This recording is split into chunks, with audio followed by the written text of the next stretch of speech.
del presidente Javier Milei, y el Centro de Estudios Legales y Sociales, el CELS, dijo: momentito, esto no solo no está bien, sino que además es inconstitucional, y hizo una presentación al respecto pidiendo justamente la inconstitucionalidad del decreto que vuelve para atrás con la AFI y vuelve a crear la vieja y conocida Secretaría de Inteligencia del Estado. Estamos con Margarita Trovato, abogada del Centro de Estudios Legales y Sociales, para que nos cuente por qué. ¿Qué tal, Margarita? Buen día.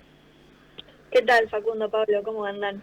Bien, muy bien, con ganas de saber un poco, porque obviamente que uno instintivamente está en contra cuando, por un montón de razones que tienen que ver con la historia de la CIDE, con la historia de los servicios de inteligencia en Argentina, con lo difícil que fue este intento de reforma que se hizo en su momento. Pero una cosa es estar instintivamente en contra y otra cosa es que además nos digan que es inconstitucional este decreto. Así que teníamos muchas ganas de saber en qué se basan para hacer esta presentación. Mira, te diría que la intención no está tan alejada de los motivos jurídicos tampoco. A ver. Nuestro criterio es inconstitucional por varios motivos. En principio haría como dos grupos. Uno que tiene que ver con la forma en la que se hace. O sea, creo que a esta altura, como bien decías, estamos todos de acuerdo en que hace falta una reforma. O sea, conocemos los usos espurios y acorde a intereses político-partidarios que se fueron haciendo ya costumbre en el último tiempo, ¿no? En los últimos tiempos. Sabemos que la agencia de inteligencia, con el nombre que le pongamos, posiblemente no estaba funcionando de manera idónea para los fines que debería una agencia de inteligencia en un país. Sin embargo, no era la manera ni el contenido para esta reforma, no nuestro criterio. Y ahí sí, como les decía, primero hay una cuestión que tiene que ver con la forma, ¿no? Se hizo por decreto de necesidad y urgencia. Esto se supone, ¿no? Como sabemos, que es una herramienta muy excepcional, que debería usarse solamente cuando hay una verdadera urgencia, como el nombre lo indica, que no permite que se prosiga el trámite parlamentario de discusión normal, ¿no?, entre las cámaras del Congreso. Claro. A su vez, tiene prohibido legislar sobre algunas materias, entre ellas la penal, y en este caso lo hace, ¿no? Y la verdad es que no hay ninguna urgencia, todo lo contrario, es un tema que, justamente por el nivel de relevancia institucional y por el nivel de gravedad de posible afectación a derechos que tiene, las facultades que le da, que ahora nos metemos un poco más en detalle, pero el nivel de intromisión, ¿no?, que tienen estas nuevas competencias que tiene el Estado a través de la CIDE, requerían con más razón, ¿no?, una discusión pública que no fuera de espaldas a la sociedad y que tuviera sobre todo un consenso político que le diera legitimidad suficiente, ¿no? Sabemos que es un tema muy controversial y ahí hacía falta el acuerdo de las distintas fuerzas políticas con un debate robusto. Sí, quiero subrayar este primer punto que estás diciendo, porque sí, si hay un tema que merece un debate público, extenso, a mí me da como la imagen de una habitación húmeda, cerrada, que tenés que abrir las ventanas, antes de empezar a hacer cualquier cosa, abrir las ventanas, dejar que se ventile y empezamos a ver qué hay detrás de esa oscuridad y de esa humedad para ver qué hacemos. Pero mientras estas cosas se sigan trabajando en la oscuridad y encima por decreto, es muy difícil que alguna vez cambie, porque además la mayoría de la gente, entre toda la cantidad de cosas que pasan, no tiene ni idea de qué pasa ahí adentro. No tenemos, uno por supuesto que se incluye ahí, qué pasa ahí adentro, cómo se podría pensar la actividad de la inteligencia desde una mirada democrática. Incluso si a mí me preguntás, digo, la verdad que es para sentarse y pensarlo. Totalmente, sí, desde una perspectiva respetuosa de derechos. Y ahí en esto que vos decías, que ahora también si quieren lo vemos más en detalle, la cuestión del secreto, ¿no?, de la opacidad en la que se maneja todo, que de hecho este decreto refuerza muchísimo la cuestión del secreto, cierra algunas ventanitas que se habían abierto en términos de publicidad, refuerza todavía más. Y como bien decís, si hay un tema que requería verdadera discusión y acuerdo político, porque es la única forma de realmente implementarla y que sea una reforma sustantiva, que además creo que estamos todos de acuerdo en que es necesaria, era este. Y sin embargo eso se lo lleva puesto el hecho de que sea un DNU, que como ya circuló en los medios y sabemos, los decretos de necesidad y urgencia están vigentes hasta que los rechacen ambas cámaras, ¿no?, a la inversa del trámite legislativo normal. Lo que pasó con el otro decreto de inteligencia, que fue el de los fondos reservados de la CIDE, es que las dos cámaras expresamente lo rechazaron por primera vez en la historia. Digamos, pero fue una situación bastante excepcional. En general, todos los demás decretos siguen vigentes, ¿no? Entonces, digo, esto hoy está vigente, con el nivel de gravedad que implica. Y que Justamente yo te iba a preguntar sobre eso, Margarita, en virtud de lo que fue el también decreto sobre estos fondos, este aumento en 100.000 millones de pesos eran de los fondos reservados de la CIDE, en este caso, uno le podría dar el beneficio de la duda, ¿no? A un gobierno que no haga cosas como aumentarle del presupuesto por decreto o decir expresamente, como hizo el presidente en una entrevista, en una de las entrevistas no farandulescas que dio hace algunos días, que hace un seguimiento detallado de los medios, de lo que dicen, ¿no? O sea que incluso quizás queriendo ser abogado del diablo uno podría tener alguna suerte de, bueno, capaz que, pero es un gobierno que está diciendo expresamente que está haciendo seguimiento, ¿no? Eso también agrava la inconstitucionalidad. Pero es parte del debate que falta que dijimos. Hay cosas que por cuestiones de seguridad no se pueden saber. Bueno, ponele, ¿cuáles? ¿Basadas en qué? ¿Cuál es el criterio para decir que esto no tiene que ser público? Probablemente las haya, pero cuáles y cómo y por qué es esa discusión que nunca existe y es lo que permite que de repente se haga uso y abuso de este tipo de fondos y de cosas que nadie sabe para qué son. Totalmente, y esa discusión había empezado un poco en la gestión anterior, cuando fue la intervención de la AFI, se había empezado a discutir un poco la publicidad, a entender que había cosas que no tenían por qué ser secretas, ¿no? Obviamente claro. Algunas sí, no vamos a negar, la naturaleza de la tarea de inteligencia pueden implicar operaciones que no sean públicas, pero no todo, digo, de ninguna manera. Y esto no lo digo yo, lo dicen los estándares internacionales, no, tampoco somos el primer país donde se discute esto. Y sí considero, ahí coincido, que hay un paradigma bastante claro, ¿no?, de este gobierno, de la idea de vigilancia, de la posible disidencia, te diría. Y ahí, si quieren, me meto con el segundo punto, que les decía que la inconstitucionalidad para nosotros viene por dos lados, ¿no?, el formal y ya el de contenido, el sustantivo, ¿no? Bueno, si vamos a avanzar en una reforma, de ninguna forma la reforma puede ser esta. Entre otros puntos, el que nosotros tal vez más destacamos en la acción judicial es la cuestión de esta Agencia Federal de Ciberseguridad, que es un organismo que se crea dentro de la CIDE, se crea de una manera en el texto del decreto muy críptica, que también podemos entender que tiene que ver con la misma finalidad, ¿no? Esto de dejar todo con un velo de opacidad que no se entiende muy bien desde afuera, pero que sí, esto es claro, le da la facultad de interceptar comunicaciones, ¿no? Y ahí implica cualquier tipo de comunicación, de intercambio de información, de datos personales, y ahí abro comillas, todo lo que sea relevante para el sistema de inteligencia nacional. ¿Qué es todo lo que sea relevante? Cosa. Bueno, excelente pregunta, porque además el mismo decreto, en otro artículo, amplía la definición de inteligencia y dice que será todo aquello que permita perseguir los intereses estratégicos de la nación. Entonces, ¿qué es relevante para el interés estratégico de la nación? Bueno, de repente se hace un paraguas gigante, ¿no?, que permitiría una justificación mucho más amplia para interceptaciones de comunicaciones, que en criollo son las famosas escuchas, ¿no? Claro. Pero no solo escuchas, digo, cualquier intromisión en una comunicación, en un intercambio de información, en una base de datos de la vida privada, ¿no? Y ahí surgen un montón de preguntas que el texto no aclara en algunos casos y en otros directamente lo omite, que es, por ejemplo, no está claro que requieran orden judicial para hacerlo. Hasta ahora la AFI, la agencia con su nombre anterior, no podía de ninguna manera interceptar comunicaciones sin orden judicial, ni podía hacerlo ella misma, lo triangulaba a través de la oficina de escuchas, que bueno, ahora pasó por la Corte, ¿no?, por la PGN. Pero no era ella misma la que hacía las escuchas. Hoy sí, y no queda claro que sea con orden judicial. No hay, por ejemplo, un tiempo máximo de almacenamiento de toda esa información que recopila. No queda claro qué hace con eso. No se crean, por ejemplo, nuevos mecanismos de control, ¿no? Está la Comisión Bicameral del Congreso tradicional, que también funciona de una forma muy opaca. No sabemos qué es lo que audita, qué hace con eso. Y al incorporarse estas nuevas medidas, que son mucho más intrusivas, deberían incorporarse entonces nuevos mecanismos de control. Bueno, eso no aparece, ¿no? Al contrario, como decía antes, se van cerrando los pequeños espacios de publicidad que había, de pequeños momentos de rendición de cuentas. No sé, se había hecho, por ejemplo, un protocolo de uso de fondos reservados, se había empezado a transparentar la partida de fondos que no era estrictamente reservada, ¿no? Se había resuelto por normativa que tenía que ser mínimo, eso excepcional.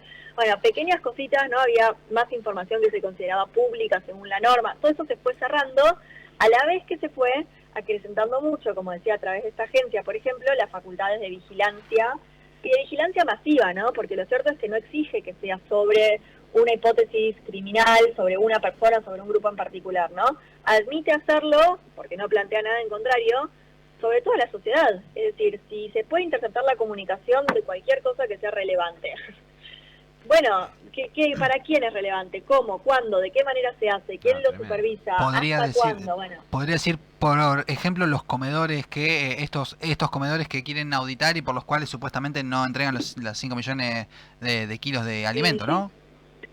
Sí, digo, y también, sí, absolutamente, y tampoco tenemos que, digo, tampoco hace falta ejercitar mucho la fantasía, ¿no? Hay ejemplos muy recientes de gobiernos anteriores y también de de cómo se usa el espionaje, digo, el aparato de inteligencia para hacer espionaje político, no sé, pienso en las víctimas los familiares de las víctimas del Ara San Juan, ¿no? Con una causa por querellantes por espionaje. Entonces, digo, tampoco es que estamos fantaseando con supuestos que no hayan existido, cosas que sino que ahora parece que la ley no las permitía y ahora tienen, y ahora las habilita. Vía libre para suceder. ¿Qué es exactamente una acción colectiva? ¿Qué es esto que están impulsando? ¿En qué consiste? ¿Qué consecuencias podría tener? Bueno, es la representación justamente colectiva de todas las personas afectadas, ¿no? No lo hacemos en nombre solamente del CEL, sino que entendemos que justamente los efectos se extienden a toda la sociedad por este estado general de sospecha o de vigilancia masiva en el que de repente entraríamos todos, ¿no? Digo, los derechos sobre los que avanzan, pienso en privacidad, pienso en libertad de expresión, ¿no? No son solamente sobre 2 o 3 personas de cuyos casos se conoce, sino que de repente toda la sociedad quedamos bajo el paraguas de este estado de sospecha. Y ahí aprovecho para hacer un punto, justamente por esta cuestión de lo colectivo y lo masivo.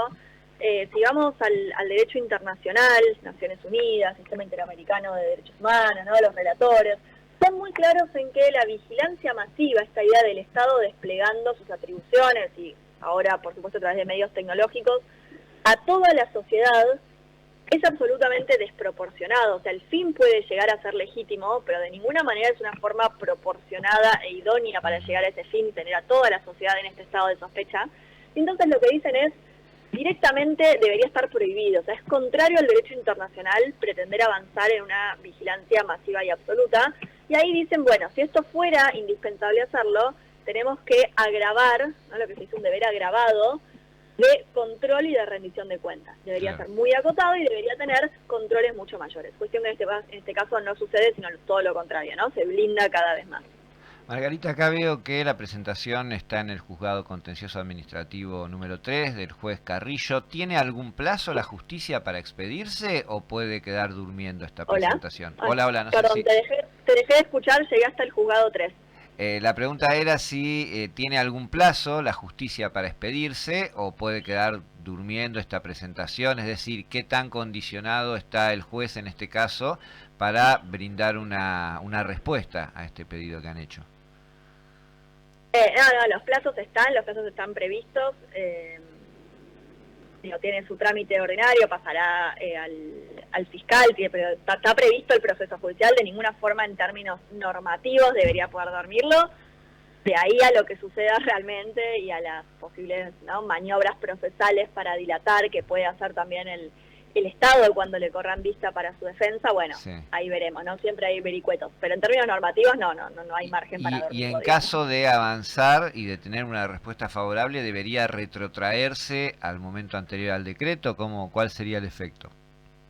Sí, porque lo que nosotros estamos pidiendo es la inconstitucionalidad, es decir, que se declare que viola la Constitución, que es contrario a las convenciones, a los tratados internacionales que son de máxima jerarquía para nosotros en Argentina, pero también estamos pidiendo la nulidad.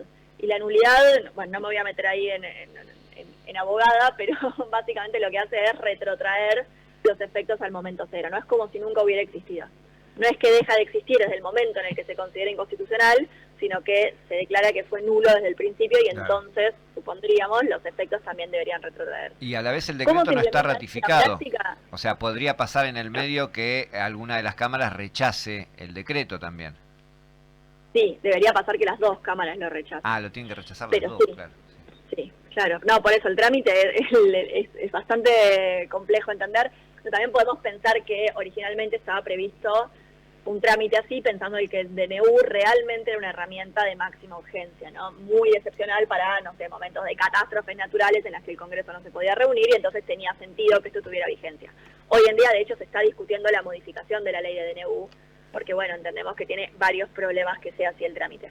Pero igual tomo lo que decís porque en parte para nosotros esta acción judicial también tiene un mensaje, no solo para obviamente la justicia, sino también para el Poder Legislativo, para el Congreso.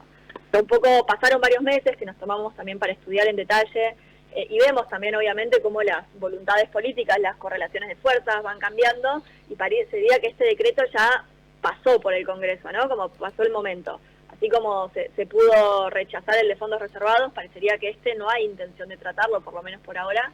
Y entonces también nuestra intención ahí es dar un mensaje sobre los problemas graves y preocupantes en términos de derechos y libertades protegidos a nivel internacional, ¿no?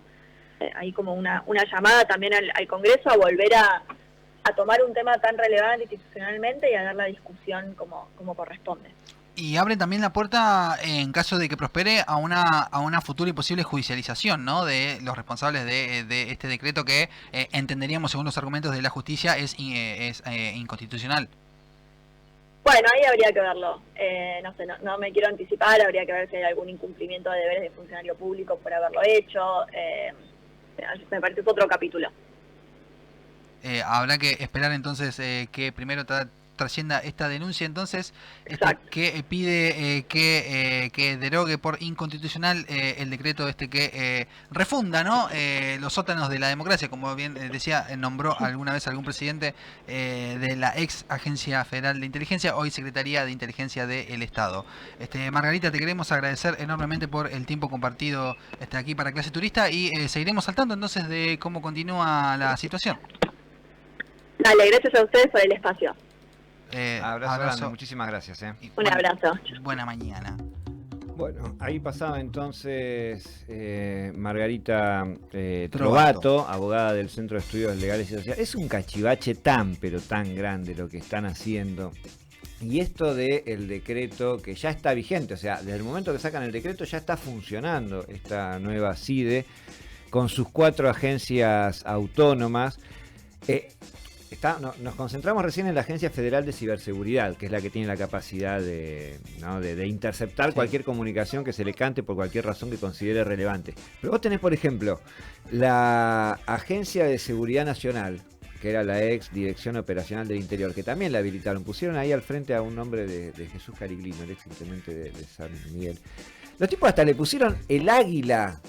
Que quieren copiar a la NSA estadounidense, le pusieron el águila en el escudo. Lo mismo con el Servicio de Inteligencia Argentino, que se llama CIA con S, que quiere copiar a la CIA con C. Vos entendés de qué estamos hablando. Le pusieron CIA con S a la agencia. Para quien no entendió, lo que hace la CIDE contempla 4 divisiones, 4 subagencias reformuladas por decreto. Una es la Agencia Federal de Ciberseguridad, de la que estuvimos hablando sobre todo, pero las otras 2 son la CIA con S, que quiere copiar a la CIA con C de Estados Unidos de Norteamérica, y la ASN, que quiere copiar a la NSA de Estados Unidos de Norteamérica, e incluso tiene el mismo logo. Ese grado de distopía estamos viviendo. La 4ª es la que ya existía, la División de Asuntos Internos, que ya estaba con ese nombre en la AFI. Bueno, ahí está planteado el recurso. De la mano de esto, otro tema del que vamos a hablar, que es la normativa de los DNU. Hay una fuerte movida en el Congreso que ha logrado una articulación entre el bloque que conduce Miguel Ángel Pichetto, Unión por la Patria, el bloque del radicalismo que responde a Lustó y Manes, el partido, bueno, armado un arco bastante amplio que está diciendo basta con este festival de DNUs, hay que modificar la ley que permite que esto suceda y probablemente haya novedades en ese sentido. Mientras tanto, por DNU hacen estas cosas y por suerte hay gente que recurre a la justicia e intenta frenarlas.